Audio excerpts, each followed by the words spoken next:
A 72-year-old cancer patient in Bengaluru diagnosed with gastric cancer tragically died by suicide on December 25th after being denied the 5 lakh coverage under the Ayushman Bharat Pradhan Mantri Jan Arogya Yojana ABPMJ. The patient, a retired state government employee, had enrolled in the senior citizen scheme, but the Kidwai Memorial Institute of Oncology KMIO declined the benefit, citing that the state government's orders for the scheme had not arrived yet. The family was offered only a 50% discount for treatment cost.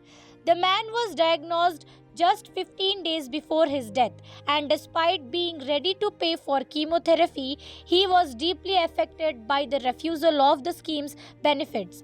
A family member expressed that while they were not saying the denial was directly responsible for his suicide, the stress and shock contributed significantly. In a related issue, another Bengaluru resident, Lalitamba BV, faced problems using the Ayushman Bharat card for her 87-year-old father's treatment in December, as the card could not be processed due to a lack of government instructions. The Karnataka Health Department acknowledged the ongoing issues with the ABPMJ Senior Citizen Health Assurance Scheme, which has yet to be fully implemented in the state.